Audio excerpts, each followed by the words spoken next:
साथियों नमस्कार। साथियों मैं राजेश पांचाल आज 17 अप्रैल को एक बार फिर आप लोगों की सेवा में हूँ। एक बहुत ही गुड न्यूज़ के साथ आप लोगों के बीच में आया हूँ, परंतु वो गुड न्यूज़ बताने से पहले मैंने एक वीडियो मेरे सामने आ गया स्वर्गीय मदन लाल जी का एक वीडियो मेरे सामने आ गया जो अपना all India bike boat union के जो संस्थापक, संरक्षक, सचिव और सब कुछ वही हैं। उनका एक वीडियो सामने आ गया जिसमें वो कुछ उल्टी सीधी बातें, भ्रामक बातें बोल रहे थे। तो मैंने सोचा चलो पहले ये वीडियो सुन लेते हैं, बाद में बनाएंगे। वो वीडियो मैं आपको भी सुनाना चाहता हूँ, आप एक बार सुन लीजिए। और आज मेरा कोई किसी तरह का ऐसा विचार नहीं है कि मैं किसी का खंडन करूं या कुछ करूं। वास्तव में तो मैं कुछ और वीडियो बनाने आया था, परंतु ये वीडियो सामने आ गया तो एक बार देख लेते हैं। ठीक है सर।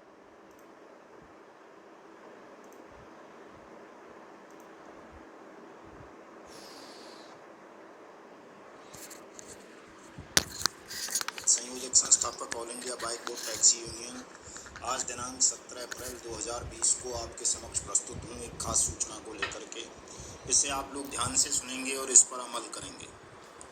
साथियों, एक भाटी तिवारी गैंग के दलाल का एक वीडियो ऑडियो संदेश आज एक वायरल हो रहा है, जिसमें वो ये कहता है कि उसकी भाटी और उसके संगी साथियों से जेल में वार्ता हुई है और भाटी ने उसे कहा है कि वो एक सोसाइटी का गठन कर ले और लोगों को जोड़ ले और सबके क्लेम उसके पास दाखिल कर दे तो उन सबके पैसे वापस करना चाहता है।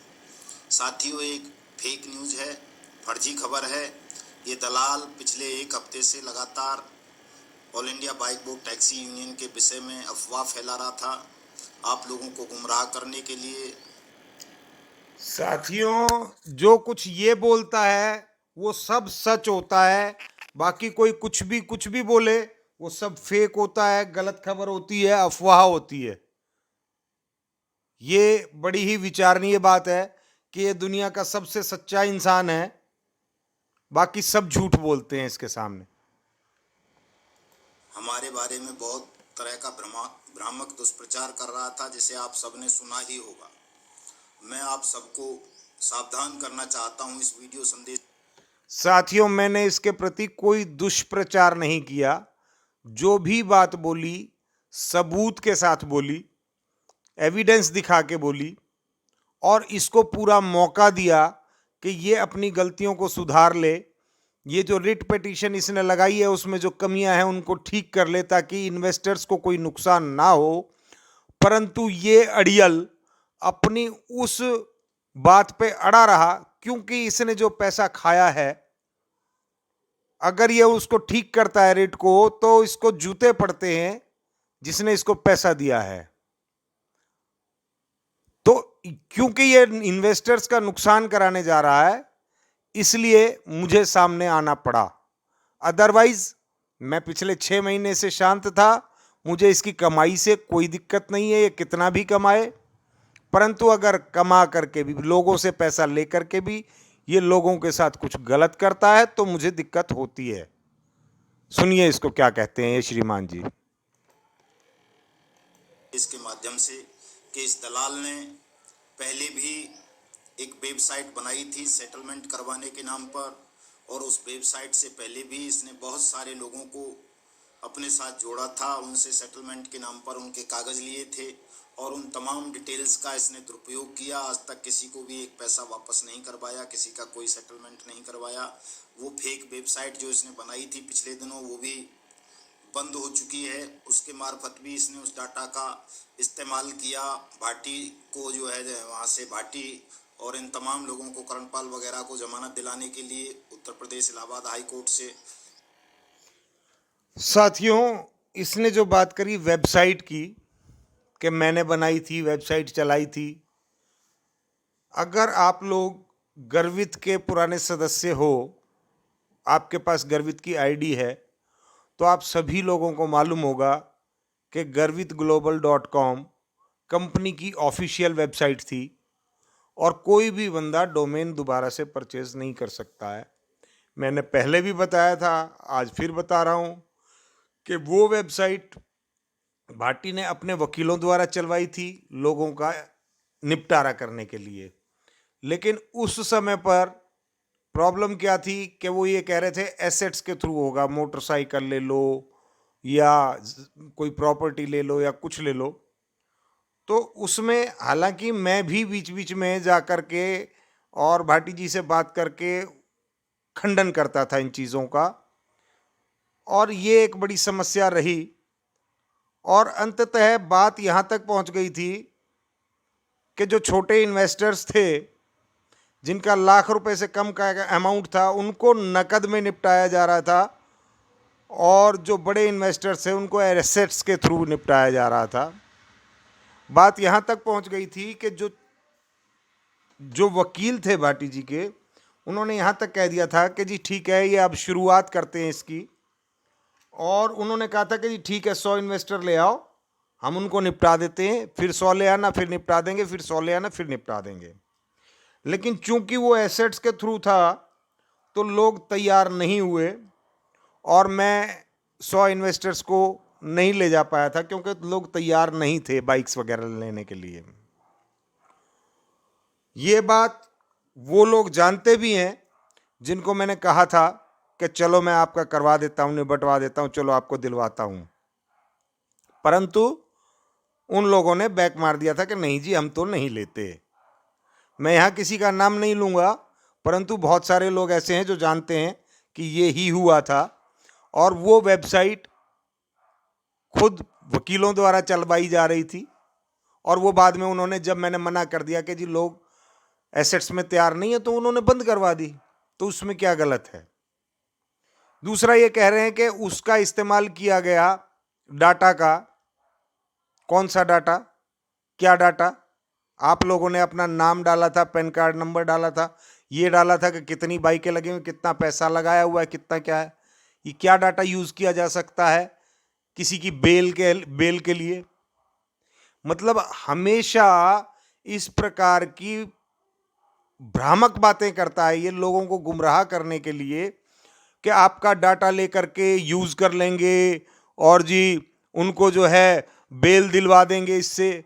साथियों, सोचने वाली बात है कि अगर डाटा की बात है तो डाटा पुलिस के पास सारा है, गवर्नमेंट के पास सारा है।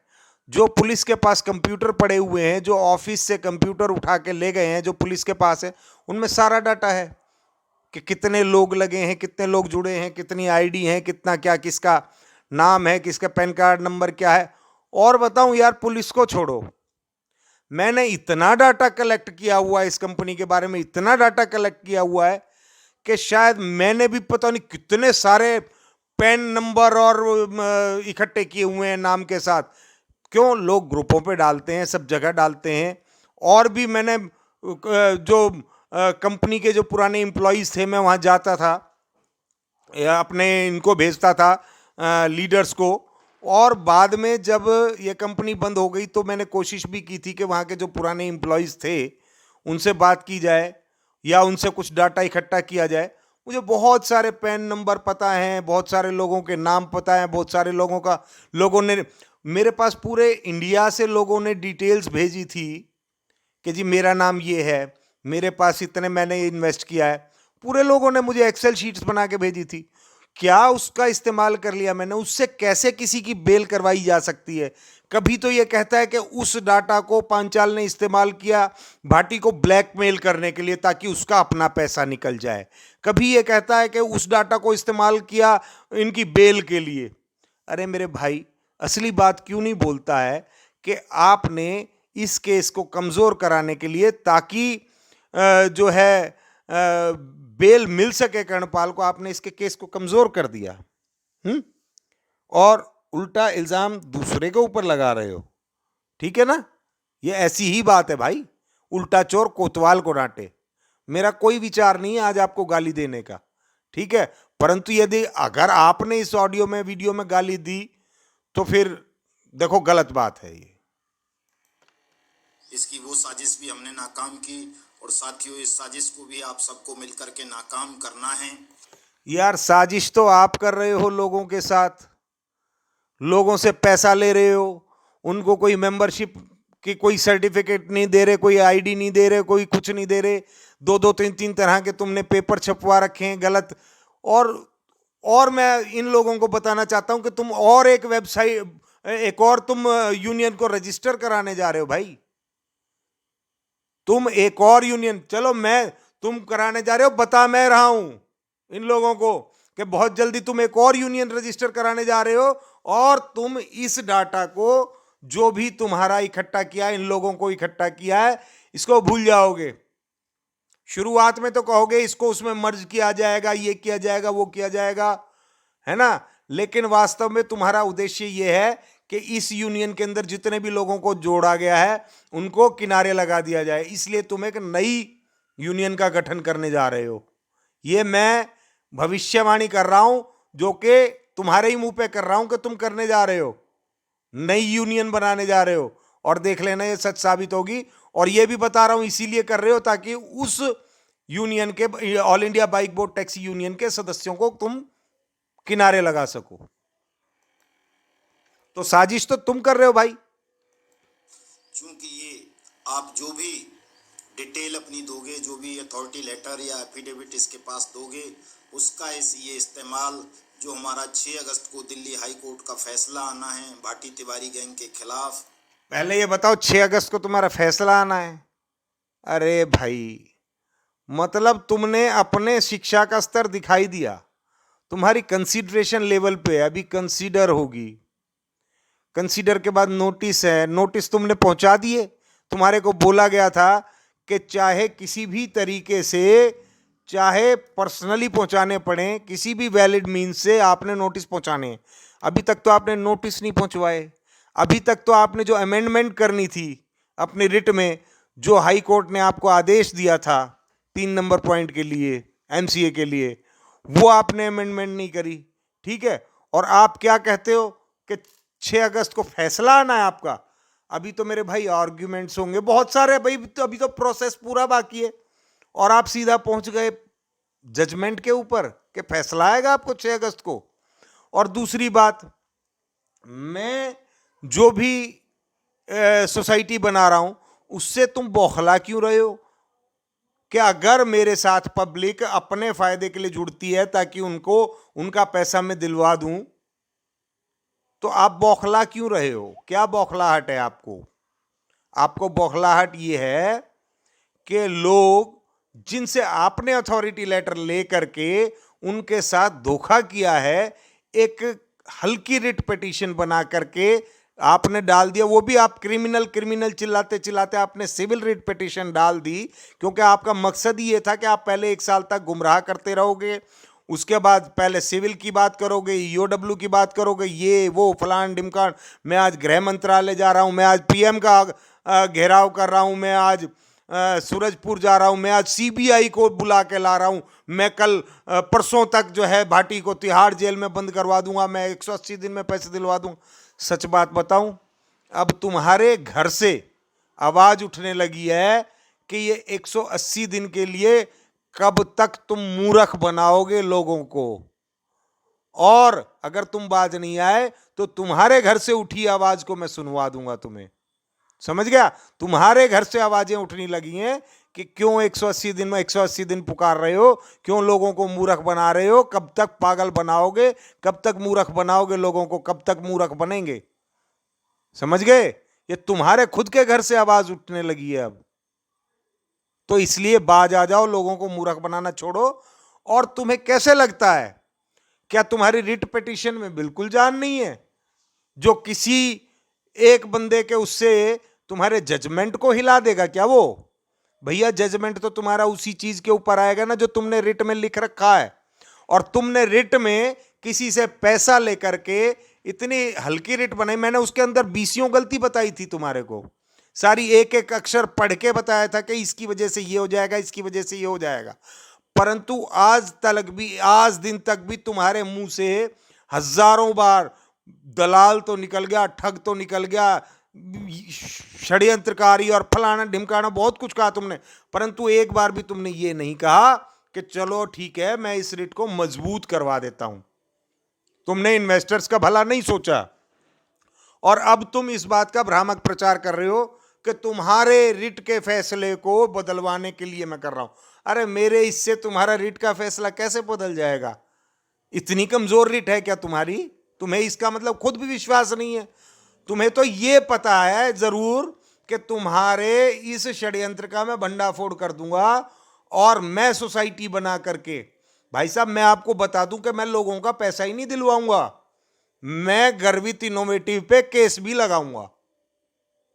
ठीक है, इस सोसाइटी का सिर्फ एकमात्र उद्देश्य यह नहीं होगा कि वो गर्वित से पैसा दिलवाए, इसका उद्देश्य यह भी होगा कि जो लोग कानूनी रूप से लड़ाई लड़के पैसा लेना चाहते हैं उनका भी साथ दिया जाएगा, उनको लीगल एड दी जाएगी।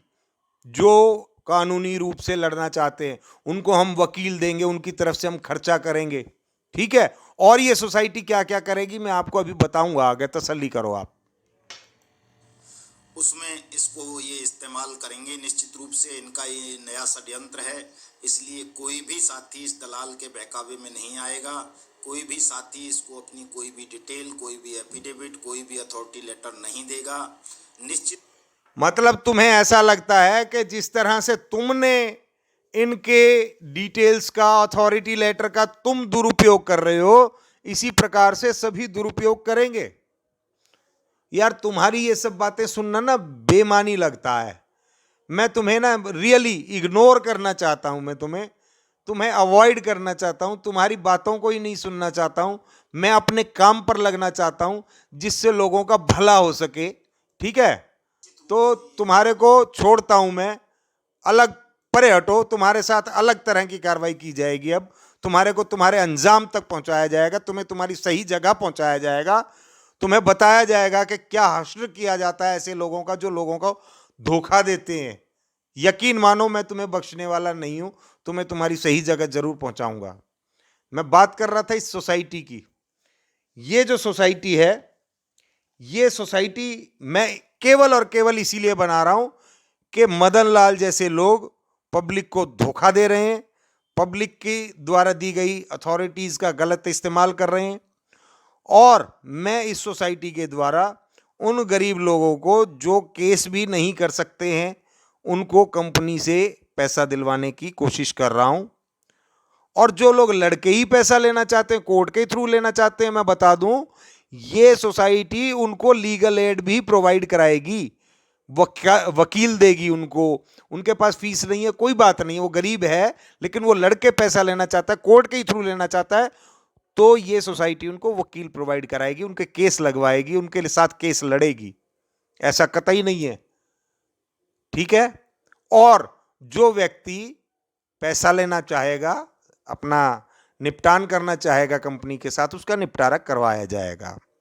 दूसरी बात मैं आपको बता दूं कि हमारी ये जो सोसाइटी है, हमने कुछ लोगों ने मिलकर के इसका एक नाम सोचा है, और वो नाम है गर्वित वेलफेयर सोसाइटी। और इस गर्वित वेलफेयर सोसाइटी में हमने कुछ लोगों को निश्चित किया है कि वो इस सोसाइटी में पदाधिकारी रहेंगे। मैं कुछ लोगों के नाम बता देता हूं आपको, लेकिन पद इस सोसाइटी में कोई निश्चित नहीं रहेगा किसी का, क्योंकि मैं ये चाहता हूं कि इस सोसाइटी में कोई भी छोटा बड़ा ना रहे, किसी की कोई मोनोपोली ना चले, किसी प्रकार से कोई एक दूसरे को नुकसान ना पहुंचा पाए, कोई इज्जत किसी की कम या ज़्यादा ना हो।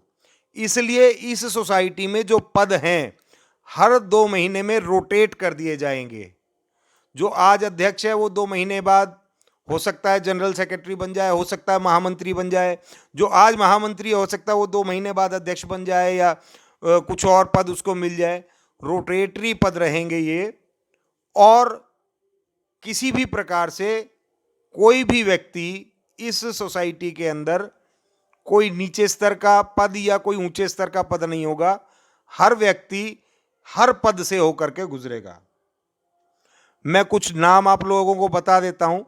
इस सोसाइटी में अपना समर्थन और पूरे डेडिकेशन के साथ लोगों का पैसा दिलवाने के लिए जिन लोगों ने आगे आकर अपना समर्थन जताया है, उनमें कुछ लोगों के नाम मैं बता रहा हूं आपको।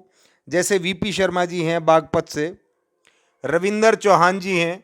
मैं आपको बता दूं, यदि कोई किसी सोसाइटी से या यूनियन से पहले जुड़ा हुआ है, इसका मतलब वो ये नहीं है कि वो हमारा दुश्मन है। अगर वो वास्तव में आकर के काम करना चाहता है लोगों के भलाई के लिए, तो उसका वेलकम है, चाहे वो कोई भी हो, कोई भी हो। इस बात से कोई मतलब नहीं बनता है कि ये तो पुरानी यूनियन में है जी, पुरानी यूनियन में है। वहाँ का कार्यशैली अलग हो सकती है, हमारे यहाँ कार्यशैली अलग होगी। यहाँ पर कोई भी कार्य किसी एक व्यक्ति की मर्जी से नहीं होगा, सभी की राय से होगा। इसलिए यदि कोई किसी यूनियन में है तो वहाँ से अपना रिजाइन दे करके इस सोसाइटी में जुड़ सकता है। दूसरी बात, मैं आप लोगों को ये बिल्कुल निश्चित रूप से कह देना चाहता हूं कि इस सोसाइटी का कोई भी पदाधिकारी या कोई भी मेंबर वो नहीं हो सकता है जो खुद इन्वेस्टर ना हो। जो खुद इन्वेस्टर नहीं होगा उसके लिए इस कंपनी में ना कोई पद है और ना किसी प्रकार से उसको मेंबर बनाया जा सकेगा। इस सोसाइटी में केवल और केवल वही मेंबर बन सकेगा जिसके खुद के पैसे लगे हुए हैं, वही पदाधिकारी बन सकेगा जिसके खुद के पैसे लगे हुए हैं। क्योंकि हमारे यहाँ पर एक कहावत है, वो क्या जाने पीर पराई जिसके पैर ना फटी बिवाई। जिसके खुद के पैसे ही नहीं लगे, वो उसको क्या फर्क पड़ेगा कि कोई हारता है जीतता है, किसी को पैसे मिलते हैं नहीं मिलते हैं। तो साथियों, मैं बताने जा रहा था, इस सोसाइटी में जिन लोगों के कर्मठ व्यक्तियों ने आगे आकर के अपने नाम बताए हैं, अपने नाम की घोषणा की है कि मैं इस सोसाइटी में लोगों का निपटारा करवाने के लिए, पैसे दिलवाने के लिए या उनकी कानूनी लड़ाई में उनकी मदद कराने के लिए आगे रहूँगा, वो हैं वीपी शर्मा जी बागपत से, रविंदर चौहान जी हैं जो विक्टिम हेल्प ऑर्गेनाइजेशन के अध्यक्ष हैं। दूसरा मैं आपको बताना चाहता हूँ, मनीष लेखवानी जी हैं और जगदीश जी हैं जयपुर से। और मैं आपको बताना चाहता हूँ, विशाल जी हैं गुजरात से, बलजीत जी हैं पंजाब से। और मैं आपको बताना चाहता हूँ, सुरेश भट्ट जी हैं जम्मू से। ठीक है जी, नीतू जोशी जी हैं हमारी बहन जी जयपुर से। तो इस तरह से कुछ लोग हमारे साथ जुड़ गए हैं जो अपनी पूरी डेडिकेशन के साथ लोगों के भलाई के लिए आगे आए हैं। और साथियों, मैं बता दूं कि ये सोसाइटी सिर्फ लोगों का पैसा देने का, पैसा दिलवाने का काम नहीं करेगी।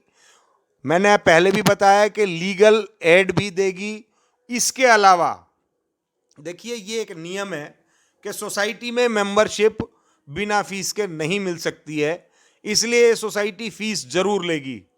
परंतु इस सोसाइटी का कोई उद्देश्य नहीं है ऐसा कि वो किसी के पैसे को लूट के खा जाए।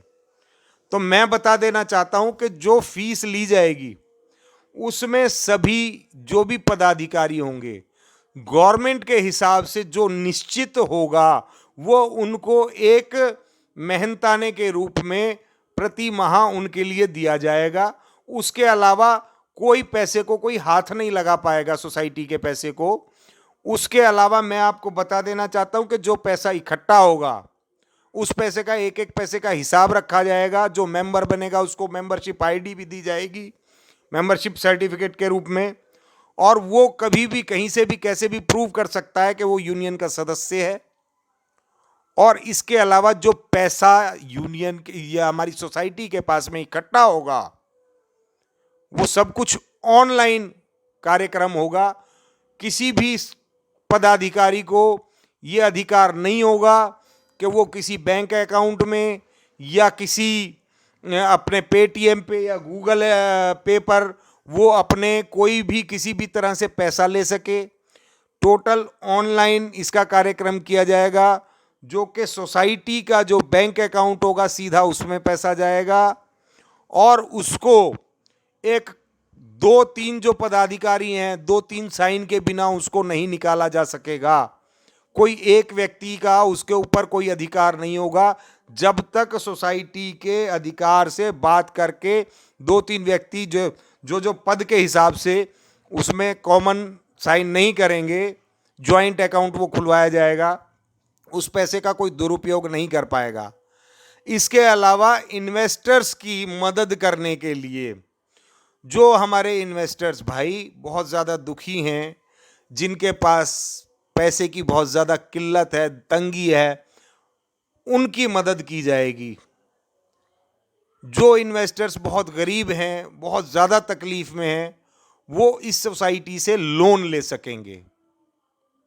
बैंक ब्याज पर लोन दिया जाएगा और जब उनका हिसाब हो जाएगा तो केवल और केवल बैंक ब्याज ही उनसे लिया जाएगा, बाकी और कुछ नहीं चाहिए। बैंक ब्याज इसलिए लिया जाएगा क्योंकि ये सोसाइटी आगे भी लोगों को लोन देने का काम करती रहेगी, जो भी इन्वेस्टर्स हैं।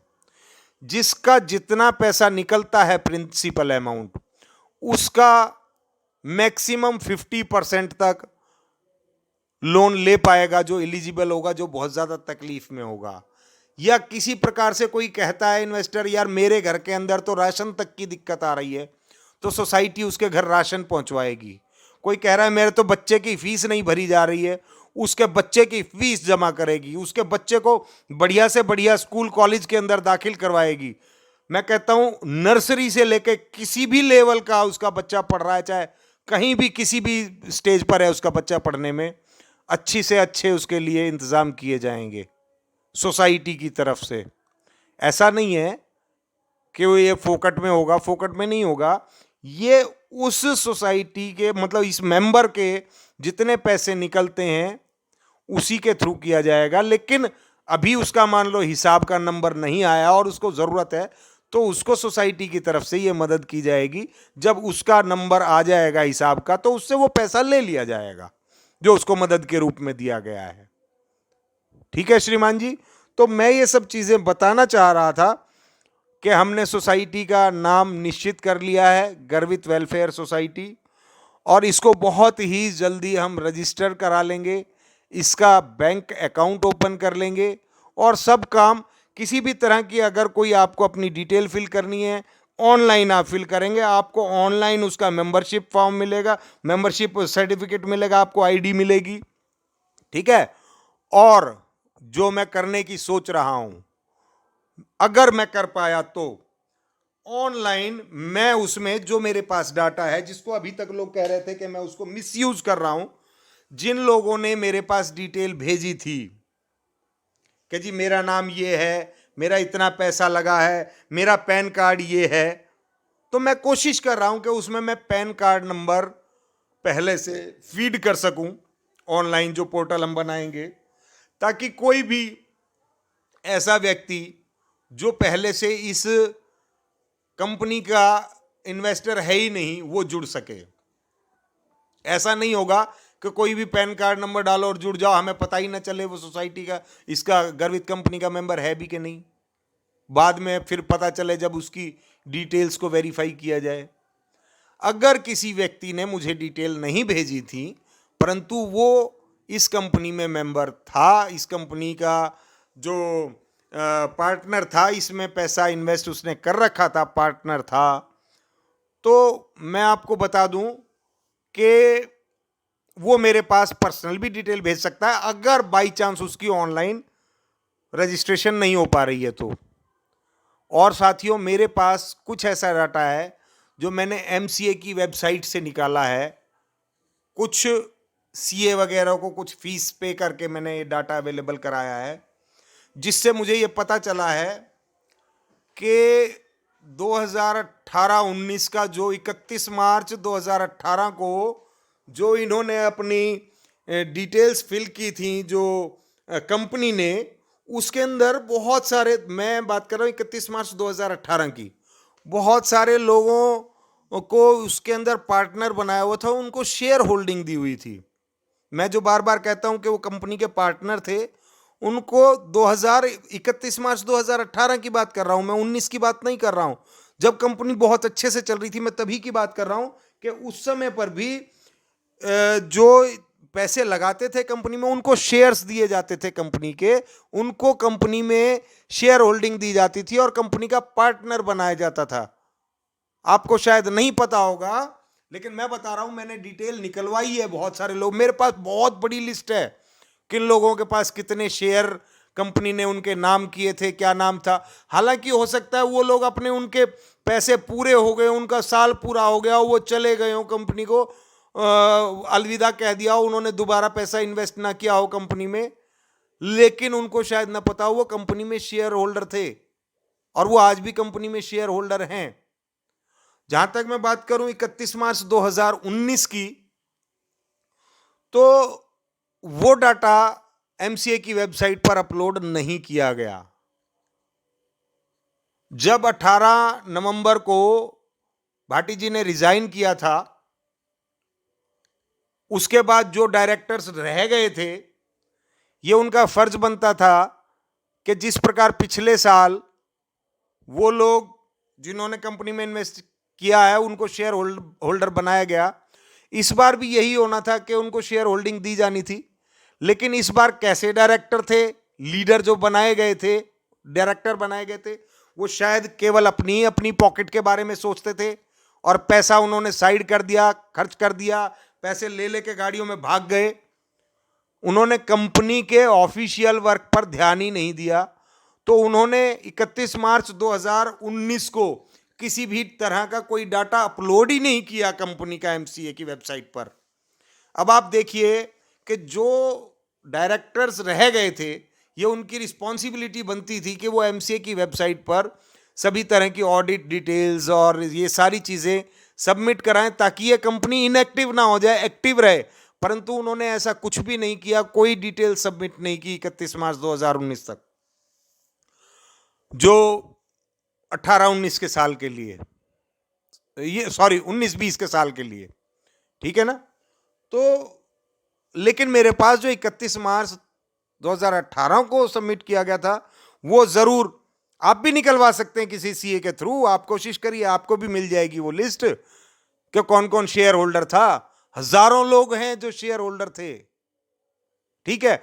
तो मैं ये भी कोशिश करूंगा कि जिन लोगों का पैसा पूरा नहीं हुआ था, अगर उसमें कुछ ऐसी अवेलेबिलिटी हो सकी डाटा में, तो मैं उन लोगों को भी कोशिश करूंगा पैन कार्ड जो है अपडेट करने की, ताकि गलत लोग इस सोसाइटी में शामिल ना हो पाएं।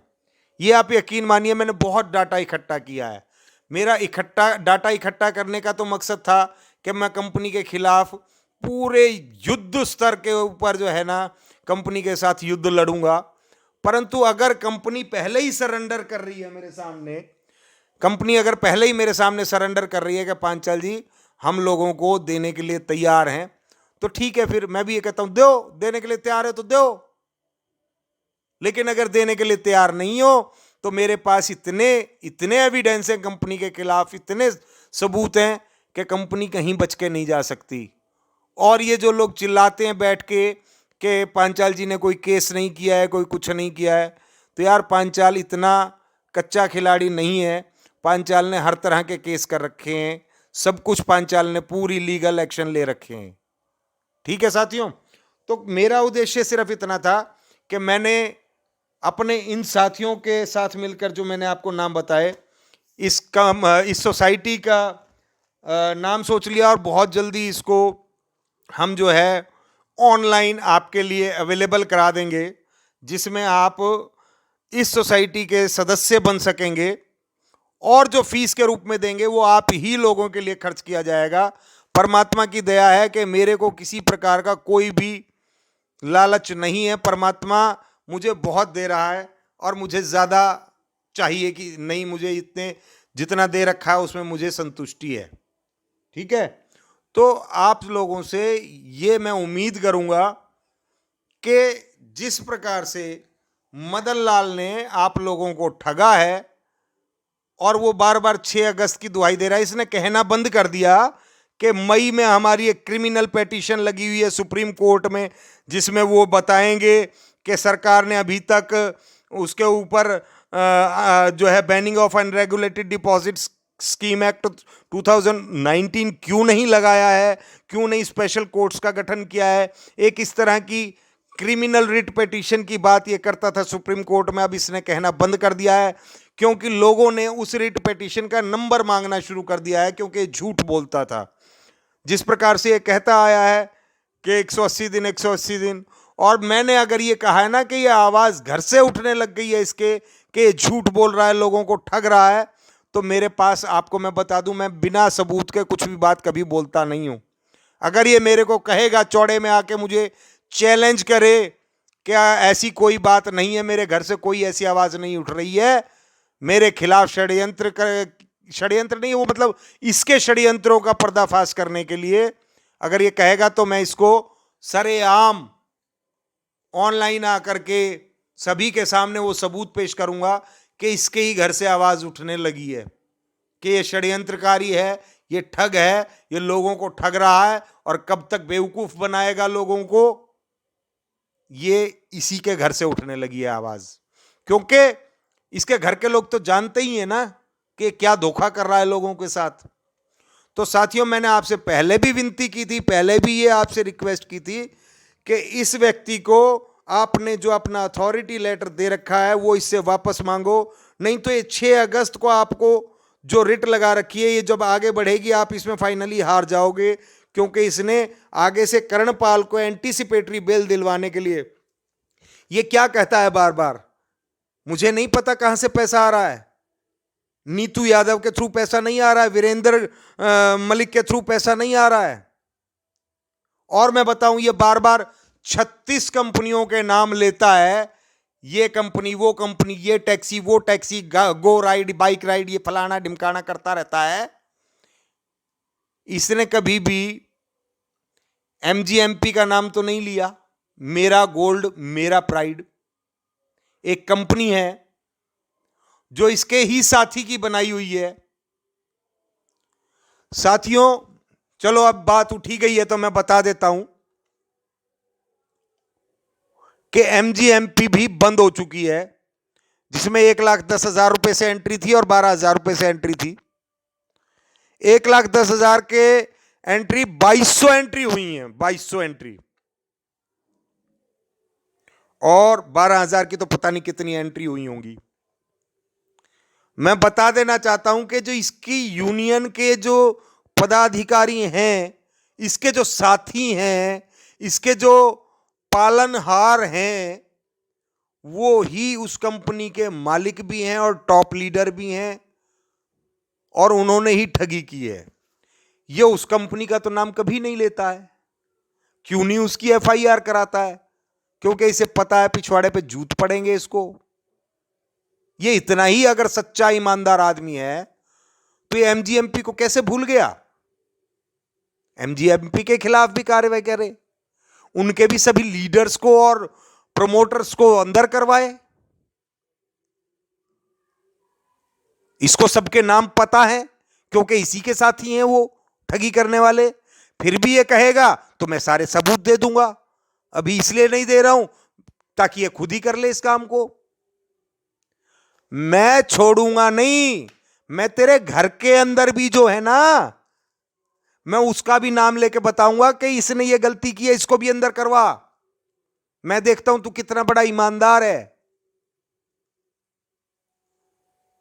करोड़ों करोड़ों रुपए की ठगी करके बैठ गए हैं MGMP में, और बहुत सारी कंपनियां हैं, बहुत सारी कंपनियां हैं। रिद्धवंश चल रही है, चेतना चल रही है, जो सब इसी के, सॉरी चल नहीं रही हैं, सब चल के बंद हो गई हैं लोगों का पैसा ठग के।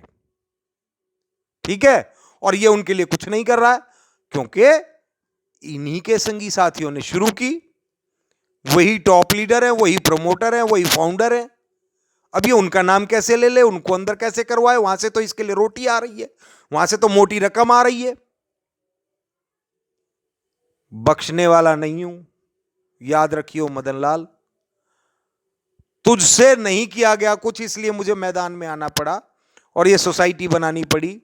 मैं हमेशा कहता था कि मैं किसी धरने प्रदर्शन को सपोर्ट नहीं करता, किसी यूनियन और सोसाइटी को भी सपोर्ट नहीं करता, परंतु तेरी इस बदमाशी को देख के, तेरे इस घिनौने षड्यंत्र को देख के मुझे पता लग गया। तेरे ही घर से कहा जाता है सालों साल निकल जाएंगे, पैसे की कोई उम्मीद नहीं है। ये तो झूठ बोलता है, तो मक्कार आदमी है। तेरे ही घर से आवाजें उठती हैं। तेरी इन्हीं चीजों को देखते हुए और लोगों के प्रॉब्लम को देखते हुए मैंने कहा मुझे मैदान में उतरना ही पड़ेगा लोगों का भला करने के लिए। ठीक है, और मैं अब से तुझे इग्नोर करूंगा, तुझे अवॉइड करने की कोशिश करूंगा, लेकिन जहां भी तूने हरकत की, जहां भी इन्वेस्टर्स का मुझे लगा कि ये कुछ नुकसान करने की कोशिश कर रहा है, वहीं तेरी टेंटुआ दबाऊंगा मैं। समझ लियो बात को। ठीक है, चलो साथियों, ज्यादा लंबी हो जाएगी। Thank you, bye bye.